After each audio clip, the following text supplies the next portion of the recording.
Hello बच्चों। आज हम एक नया चैप्टर स्टार्ट करने वाले हैं जिसका नाम है प्रजनन स्वास्थ्य, यानी कि रिप्रोडक्टिव हेल्थ। देखिए, इससे पहले जो हमने चैप्टर पढ़ा था उसका नाम था मानव प्रजनन, है ना, ह्यूमन रिप्रोडक्शन। तो ये उसी का ही पार्ट है, लेकिन हम इसमें जानेंगे प्रजनन के स्वास्थ्य के बारे में, यानी कि प्रजनन से होने वाली बीमारियों के बारे में पढ़ेंगे, उनके रोकथाम के बारे में पढ़ेंगे, जनसंख्या वृद्धि के कारण जानेंगे, जनसंख्या वृद्धि के नियंत्रण के जो उपाय हैं उनके बारे में जानेंगे, है ना। भ्रूण के लिंग की जो जांच की विधियां होती हैं उनके बारे में पढ़ेंगे। इसके अलावा एक होती है इनफर्टिलिटी, जिसमें क्या होता है कि लैंगिक संपर्क के बावजूद भी जो दंपति होती है ना, जो कपल्स होते हैं वो संतान पैदा नहीं कर पाते हैं, उसको कहते हैं अपन इनफर्टिलिटी। तो उसको उस समस्या को दूर करने के उपाय भी पढ़ेंगे, ठीक है। तो चैप्टर बहुत ज़्यादा बड़ा नहीं है, लेकिन काफ़ी इंपॉर्टेंट है, क्योंकि यहाँ से इस चैप्टर से कम आपसे एक क्वेश्चन तो पूछा ही जाएगा नीट में, ठीक है। और एक क्वेश्चन को आप बिल्कुल भी कम ना समझें, क्योंकि एक क्वेश्चन 4 मार्क्स का होता है और हर एक मार्क्स आपको 100 बच्चों से पीछे कर सकता है। और अगर आप बायोलॉजी के स्टूडेंट हैं तो आपको ये यूनिट ज़रूर समझना चाहिए, क्योंकि ये हमारी दैनिक दिनचर्या के लिए भी बहुत इंपॉर्टेंट है, ठीक है। इससे क्या होता है, अवेयरनेस पैदा होती है, ठीक है। देखो, WHO के अनुसार प्रजनन के विभिन्न पहलुओं जैसे कि शारीरिक, मानसिक, सामाजिक रूप से पूर्ण स्वस्थ होना ही क्या कहलाता है, प्रजनन स्वास्थ्य कहलाता है। यानी कि आप तीनों तरीके से स्वस्थ होने चाहिए। आप शारीरिक रूप से स्वस्थ होने चाहिए, आप मानसिक रूप से भी होने चाहिए, और सामाजिक रूप से भी स्वस्थ होने चाहिए। इसका मतलब क्या है, देखिए कि प्रजनन से रिलेटेड जितनी भी शारीरिक बीमारियां हैं वो हमारे भीतर नहीं होने चाहिए, है ना। इसके अलावा जो मानसिक विकार होते हैं, कई बार हम साइकोलॉजिकली बहुत ज़्यादा ग्रसित हो जाते हैं प्रजनन से रिलेटेड, है ना। कुछ मिथ होते हैं जिनके बारे में हम गलत धारणाएं बना लेते हैं, और कुछ सामाजिक कुरीतियाँ भी होती हैं, है ना, समाज द्वारा फैलाई गई कुरीतियाँ, जो कि कम अवेयरनेस, कम जागरूकता की वजह से पैदा होती हैं। तो उन सबको निपटाने के लिए हमें इस यूनिट को पढ़ना होता है। समझ में आ गई बात। तो सबसे पहले अपने को ये जानना है कि भाई प्रॉब्लम्स कौन कौन सी हैं जिनकी वजह से हमें इस यूनिट को पढ़ना है। तो देखिए, सबसे जो बड़ी प्रॉब्लम है वो है जनसंख्या वृद्धि। क्या है जनसंख्या वृद्धि, यानी कि जनसंख्या विस्फोट। बहुत ज़्यादा जनसंख्या फैल रही है, भारत की 150 करोड़ से ज़्यादा जनसंख्या हो चुकी है। तो इतनी ज़्यादा जनसंख्या को रोकने के लिए कुछ उपाय तो होना चाहिए, लोगों को कम से कम जागरूक तो बनाना चाहिए कि भाई इस तरीके से आप जनसंख्या को रोक सकते हो, ठीक है। तो हम वो सारे मेथड्स के बारे में बात करेंगे जो जनसंख्या वृद्धि को रोकते हैं, ठीक है। इसके अलावा कम आयु में विवाह, ये भी क्या है, एक समस्या ही है। लोग अवेयर नहीं होते हैं, है ना। कम आयु में संतान पैदा करना, इससे क्या होता है, शरीर में आपकी बीमारियां बढ़ सकती हैं और आपकी डेथ भी हो सकती है ना।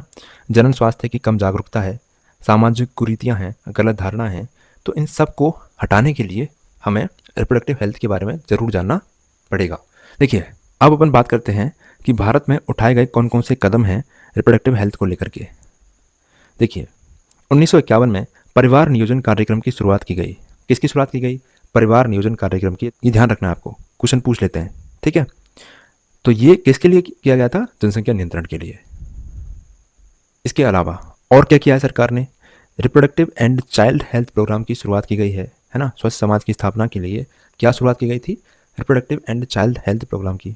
इसके अलावा बाल विवाह, भ्रूण लिंग जांच पर पूर्ण प्रतिबंध लगाया गया, ठीक है। ना तो बाल विवाह हो सकता है और ना ही आप भ्रूण के लिंग की जांच करवा सकते हो कि भ्रूण जो पल रहा है वो मेल है या फिर फीमेल है, ठीक है।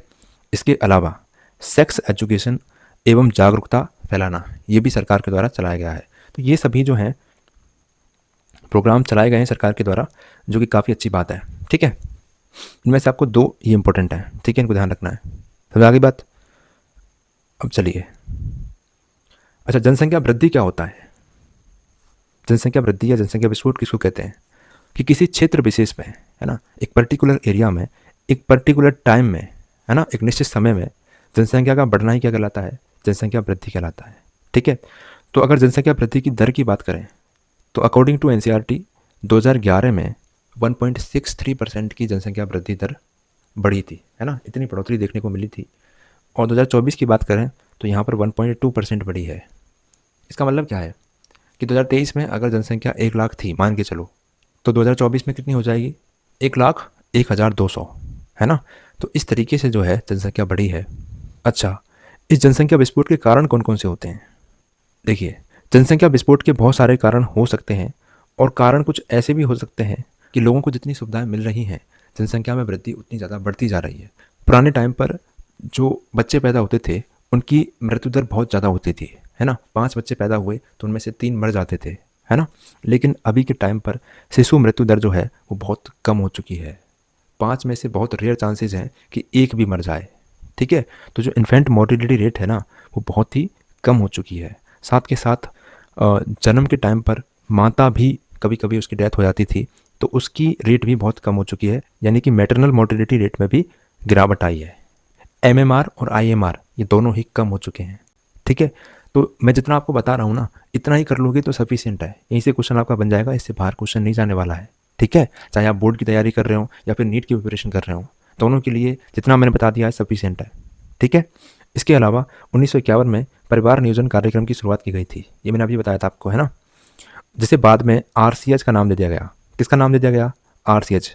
ये नाम ध्यान रखने आपको, और इनकी फुल फॉर्म भी याद होनी चाहिए आपको, ठीक है। क्वेश्चन बन जाता है। आरसीएच का मतलब है reproductive and child health programme, है ना। तो पहले परिवार नियोजन कार्यक्रम जो था उसका नाम बाद में reproductive and child health programme में बदला गया, ठीक है। इसके अलावा हाई बर्थ रेट, ये मैं आपको बता ही चुका हूँ कि भाई जो शिशु मृत्यु दर है और मातृ मृत्यु दर है उसमें गिरावट आ चुकी है, तो बर्थ रेट जो है वो ऑटोमेटिकली बढ़ जाएगी, ठीक है। और क्या क्या कारण है जनसंख्या वृद्धि के? अशिक्षा और जागरूकता की कमी, है ना। अवेयरनेस बहुत ज़्यादा नहीं है, लोग अभी शिक्षित नहीं है कि भाई बच्चे 2 ही अच्छे हैं, तो क्यों अच्छे हैं उनको इस बारे में कुछ पता नहीं है, ठीक है। तो ये तो कारण रहे जनसंख्या विस्फोट के, लेकिन हमारे लिए क्या ज़रूरी है? हम बायोलॉजी के स्टूडेंट हैं, तो हमें ये पता होना चाहिए भाई कि इनको रोका कैसे जाए, है ना। तो देखिए जनसंख्या वृद्धि के नियंत्रण की बहुत सारी विधियाँ हो सकती हैं। तो देखिए एक मेथड तो यही है सीधा सीधा कि भाई लैंगिक संपर्क हो ही ना, है ना। लोग लैंगिक संपर्क बनाए ही नहीं, लेकिन ये पॉसिबल नहीं है। मेल और फीमेल में कुछ हार्मोन्स पाए जाते हैं जिसकी वजह से क्या होता है, वो अट्रैक्ट होते हैं, तो लैंगिक संपर्क तो होगा। तो क्यों ना कुछ ऐसी विधियाँ तैयार की जाएँ जिनके द्वारा निषेचन को ही रोक दिया जाए, लैंगिक संपर्क के बावजूद भी निषेचन ना हो, है ना। तो कुछ ऐसे मेथड्स तैयार किए गए हैं जिनमें मैटिंग तो होती है लेकिन फर्टिलाइजेशन नहीं होता है। तो इसमें आपके 2 तरह के मेथड्स हैं, एक है आपका परमानेंट मेथड और एक होता है आपका टेम्पोररी मेथड। परमानेंट मेथड आप किनको बोलोगे? देखिए ऐसे मेथड्स जो कि स्थायी रूप से निषेचन की क्रिया को रोक दें, है ना, उनको क्या कहोगे आप? Permanent method. इसमें 2 मेथड्स आते हैं, वैसेक्टोमी एंड ट्यूबेक्टोमी। ये मैं अभी आपको बताने वाला हूँ, है ना। इसके अलावा एक मेथड और होता है टेम्पोररी मेथड्स, और इसमें इतने सारे मेथड्स आपके आते हैं, ठीक है। टेम्पोररी मेथड का मतलब है कि निषेचन की क्रिया को, है ना, निषेचन की क्रिया को स्थायी रूप से नहीं रोका जा रहा है, कुछ टाइम के लिए रोका जा रहा है ना। जब स्थायी रूप से जीवन भर के लिए रोक दिया जाता है तो उसको कहते हैं अपन परमानेंट मेथड, और एक शॉर्ट टाइम के लिए रोका जाता है तो उसको कहते हैं अपन टेम्पोररी मेथड। टेम्पोररी मेथड में कई सारे मेथड्स आते हैं, है ना, और उनको एक एक करके अपने को पढ़ना है, क्वेश्चन बन जाता है, ठीक है। जैसे कि नेचुरल मेथड आता है ना, एक आता है बैरियर मेथड, एक स्पर्मीसिड्स आता है ना, आईयूडीज आती हैं, और ओरल कॉन्ट्रासेप्टिव्स आती हैं, सबक्यूटेनियस इम्प्लांट आता है, हार्मोनल इंजेक्शंस आते हैं, है ना। तो ये सारे मेथड्स हैं जिनके बारे में अपने को जानना है। सबसे पहले अपन बात करेंगे परमानेंट मेथड्स के बारे में, ठीक है। तो परमानेंट मेथड में आपकी 2 विधियाँ आती हैं, एक होती है वासेक्टोमी और एक होती है ट्यूबेक्टोमी। वासेक्टोमी, देखिए ये सिंबल जो होता है ना ये मेल के लिए होता है, नरों के लिए होता है, और ये जो सिंबल होता है ये फीमेल के लिए होता है, मादाओं के लिए होता है। तो ट्यूबेक्टोमी जो पाई जाती है ना वो आपकी होगी फीमेल में, और जो वासेक्टोमी जो करवाई जाती है वो मेल्स में करवाई जाती है, ठीक है। तो देखिए परमानेंट मेथड में पहली विधि है आपकी वासेक्टोमी। वासेक्टोमी को नरबंधीकरण कहते हैं। यहाँ से क्वेश्चन बन जाता है और बच्चे गलती कर देते हैं, ट्यूबेक्टोमी को वासेक्टोमी समझ लेते हैं और वासेक्टोमी को ट्यूबेक्टोमी समझ लेते हैं, है ना। अभी तो आपको ध्यान रह जाएगा लेकिन बाद में भूल जाते हैं, है ना। तो ऐसे ध्यान रखो कि जो वास का मतलब क्या है? वास का मतलब है यहाँ पे वॉस डिफरेंस, है ना। वॉस डिफरेंस को काटा गया है या फिर बांधा गया है, और वॉस डिफरेंस किस में पाई जाती है? मेल्स में पाई जाती है ना। इसको कहते हैं अपन शुक्राणु वाहिनी, जो कि वृषण से शुक्राणु को लेके जाती है पेनिस के द्वारा, यूरिथ्रा के द्वारा बाहर निकालने के लिए हेल्प करती है। तो वो जो ट्यूब है अगर आप उसको ही काट दोगे, है ना, उसको ही बांध दोगे, तो फिर शुक्राणुओं का स्खलन होगा ही नहीं, शुक्राणु वहीं पड़े रह जाएंगे टेस्टिस में ही। तो मेल्स में क्या होता है? शुक्राणु वाहिनी यानी कि वॉस डिफरेंस को काट करके या फिर बांध करके सील कर दिया जाता है, यानी कि ब्लॉक कर दिया जाता है। तो इससे क्या होता है कि स्पर्म जो होते हैं यानी कि शुक्राणु जो होते हैं वो वीर्य में मिक्स नहीं होते, सीमन में मिक्स नहीं होते, ठीक है। सीमन तो बनता है क्योंकि सीमन जो है वो 3 ग्लैंड्स बनाती है, मैंने आपको बताया था।